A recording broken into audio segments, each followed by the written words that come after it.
We can speak now to Edward Ahmed Mitchell, who's a National Deputy Executive Director of the Council on American-Islamic Relations, and he kindly joins me live from Washington, D.C. I appreciate you taking the time, sir. We've just had a report there on the starvation that's being employed, and it's pretty widely accepted, I think, now that this is what Israel is doing. It is weaponizing starvation. It's not letting any aid in, certainly not any food, and it doesn't have any explanation as to why that is the case. Where have we got to in terms of mankind now, our sense of humanity, that we are as a world allowing this to happen, and there don't seem to be any repercussions for Israel? Is there not international law that governs this?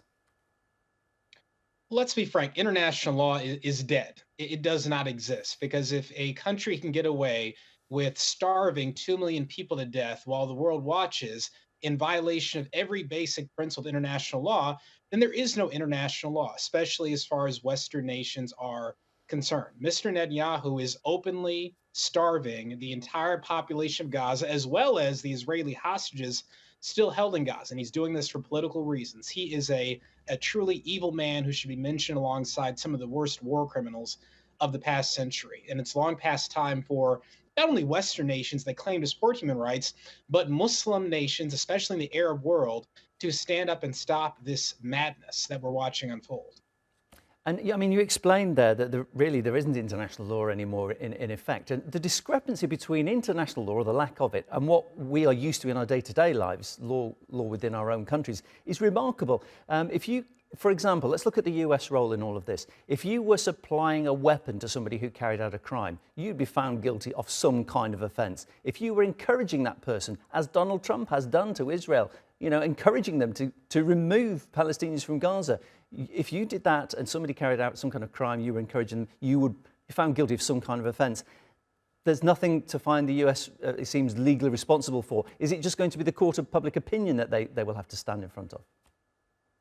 Well, more than that, even if something like this were happening outside of the United States or outside of Europe to a population of blonde-haired, blue-eyed, white children and families, there would be international uproar.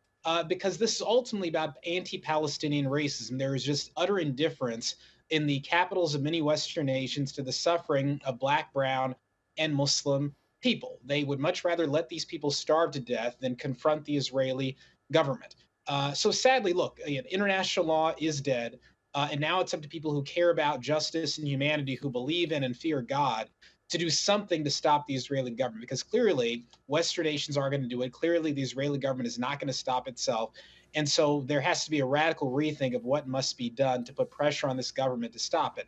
And that starts with the surrounding Arab Muslim nations. This would not be happening if they did something drastic to stop it. So it's really time for them and others to think outside the box and take drastic action at every international forum and every economic tool they have to stop this madness.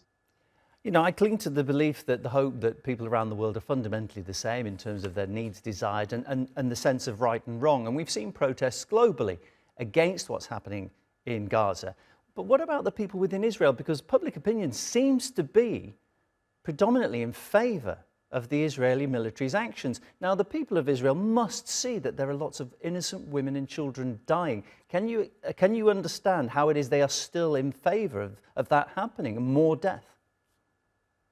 Look, sadly, public polling in Israel shows that a majority of Israeli citizens support the Israeli government's genocidal war on the people of Gaza. They support this blockade of humanitarian aid, food, water to the people of Gaza. Now, not all Israelis. There are a minority of Israelis who have spoken out against this, who try to protest, and they've been brutalized. They've been beaten by the Israeli police. They've been smeared as Jewish in name only. They've been threatened with arrest.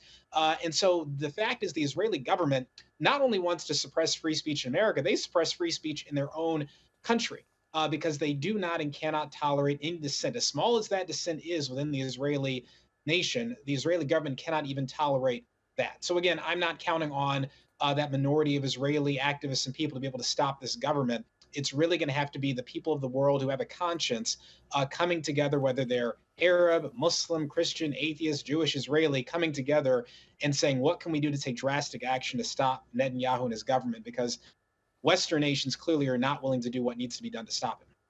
Edward, good to speak to you. Thanks for your time. Edward Ahmed Mitchell from the Council on American-Islamic Relations, my guest.